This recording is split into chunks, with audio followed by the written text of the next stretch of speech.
couple of team news. I know you said Reece James, Pedro Neto had small knocks. The Arsenal game. Are they available for Saturday? Don't know yet. Had training today, which was a recovery day for the lads who played in a really tough physical game on Tuesday. We'll check them tomorrow and then we'll make a decision then. Jamie Gittens? Jamie is looking a little bit more long term. It's a real shame for him. He's got a tear in his hamstring, which is a real shame for him, and we wanted to, obviously I've not worked with him for too long. Obviously I've known about his career and what an outstanding player he is. Yeah, so that's going to be a big miss for us. How long do you... I can't ever say, it's too early to say. Just a couple of updates on Cole Palmer and Estêvão. Are they fit to play maybe a full 90 minutes this weekend? Yes.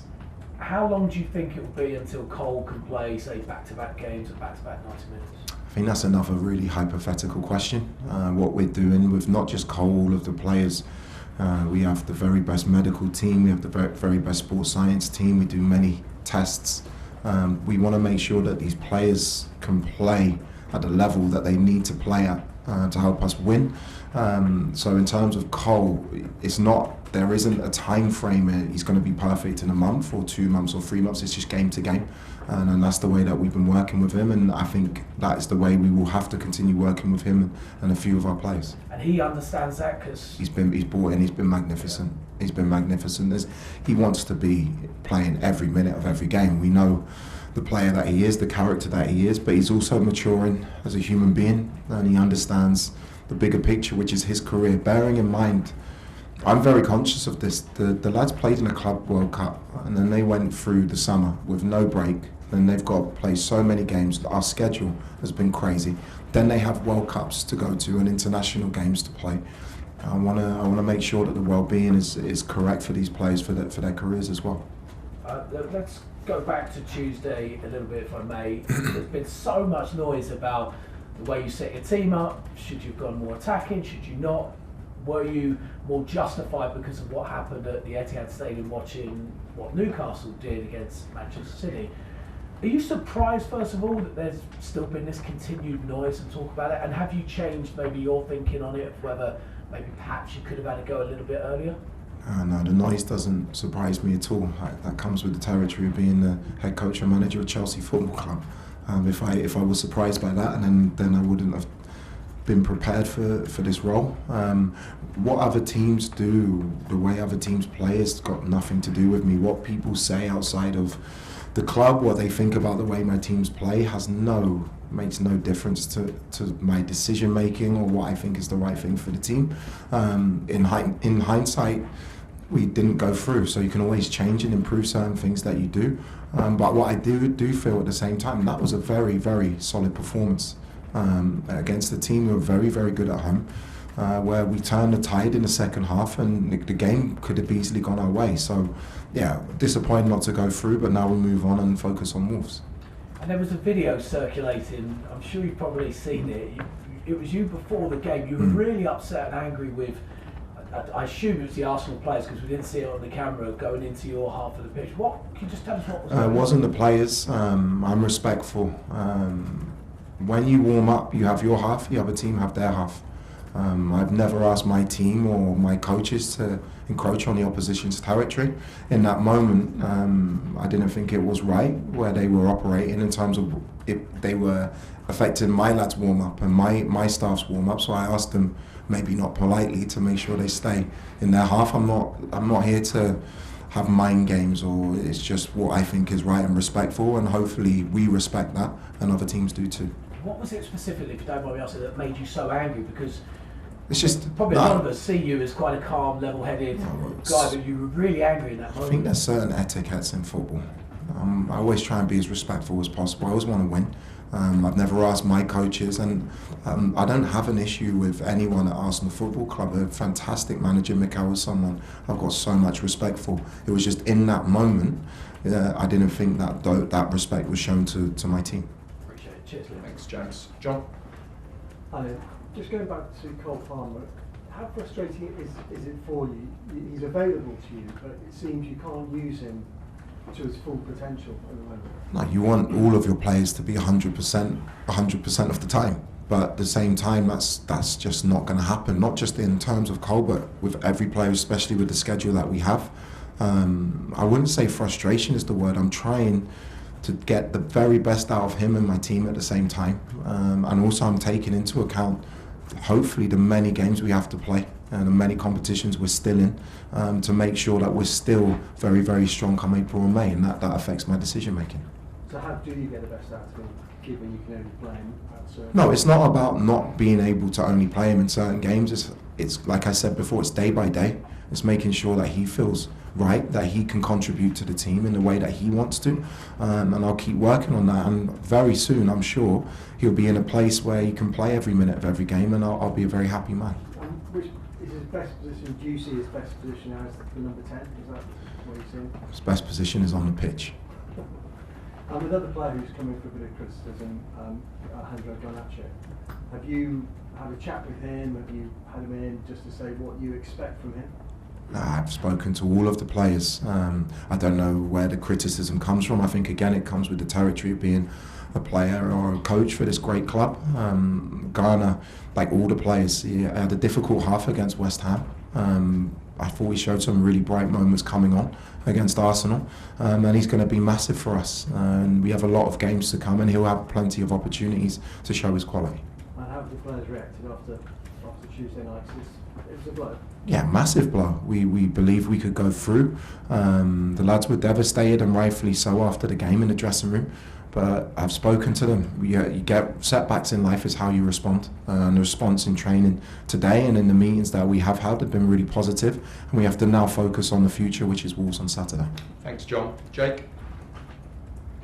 Right, having made changes, various changes obviously against West Ham and then in midweek, do you constantly feel like you're getting closer and closer to knowing in your mind your preferred, if not 11, 13, 14? I got asked this question, I can't remember, not long ago. I don't have a best 11. I don't think best 11s are the way that you go. You have a best starting team for a game, you have a best finishing team for a game. Obviously I'm learning about the group all of the time, in every performance, not just in games but in every training session. Their characters, they know the journey that I want to go on with this club and with them, and I'm making assessments all the time on who's suitable for us to keep moving in the right direction. With Wolves on Saturday, how as a manager do you prepare a group of players to face a side that are so far adrift, as it were, in the Premier League table? We prepare in exactly the same way we prepare for any game that we play. I've watched Rob's team recently. They actually put in a very good performance against Bournemouth, and were unfortunate not to get anything out of the game. I thought they played very, very well. They put in some very positive performances in their last few games. But the biggest thing for me as the manager now with this group, I want to see a consistency in our levels of performance, of engagement, of intensity in every game that we play. So for me, that is something I've spoken to the group about. The next game is the most important game, and the Wolves is another huge game for our season. As you've obviously not been here that long, firstly, how long do you feel it might take to get to that point, and how do you go about trying to get there? I keep getting asked these hypothetical questions. In the Premier League, we've won 3 out of 3. In 8 games, we've won 6 out of 8. So the players have shown many, many good things in that aspect. Okay, and just lastly, not long ago, people used to talk about there not being enough British managers in the Premier League. We've obviously got 2 facing off against each other on Saturday. And not only that, 2 that have sort of come in mid-season as well. What do you think that says then? Are we, slowly getting back to where perhaps it should be?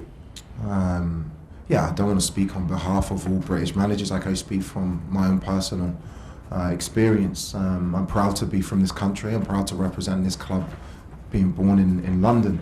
I think there are some outstanding British coaches in the Premier League, in the Championship, in League One and League Two, because the Premier League is such a worldwide league. With the market, everyone wants to be in the Premier League. It's very difficult for British coaches, other than being promoted, to make that step. So it's great. I think it's interesting. I think British coaches, Michael's doing a great job. Rob's an outstanding coach. We can hold our own, and hopefully we show that in our respective roles. Thanks, Jake. Rob? Hi, Neil.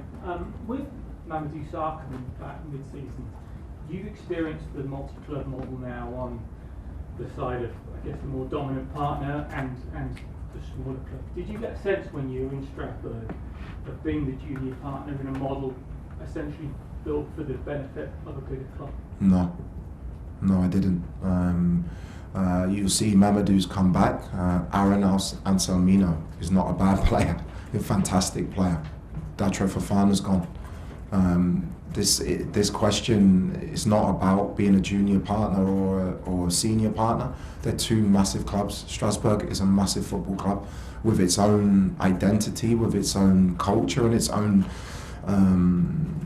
goals in what the club want to reach. They have a big game against Monaco tonight, which I'll be watching. Gary started very, very well. The idea of this project is that both clubs are very, very successful, and I believe that will be the case. Trevoh Chalobah looked like he didn't have a future here not all that long ago, at the start of last season, when he was allowed to go and then was kind of brought back as an emergency measure really at the time, and now he virtually never misses a game. Chelsea have missed out on a central defender this week. Do you see Trevoh as a long-term partner to Levi Colwill? Trevoh, the way he's playing, I said to the players, I will gauge everything not based on what's happened before me, but what I see now. I'll only speak on what I'm seeing now. Trevoh has been one of our brightest spots in terms of his performances, in terms of what he understands, what we want, not just on the pitch or tactically, in terms of the culture, in terms of what he gives the group. He loves this club. He understands what it takes to win, and he's made a fantastic impression on me and my staff so far. Thanks, Rob. And we'll finish with David. Idea. Question about your general approach to the new club. When you came in mid-season, so the team was built for another manager. I'm curious about your process of analyzing the team, understanding their strength, what you need to work on, and what do you think the progress has been made in these 8 games? I think any manager would say before you walk into a club, you watch and analyse the games from before. But what's really important to me is that you don't use that information too much. You try and take on the information as you're in. You know, you don't make not prejudices but judgments on players without seeing them or meeting them in the first aspect. When I come in, I just be myself with my staff in my own way, and then we judge every training session. And a lot of what we've spoken to the players about is not football related. They're already fantastic players. They're already fantastic people, which is what I've learned, but a lot to do with reactions and body language and spirit. And I think they are the intangibles that make a big difference to the success of a football club.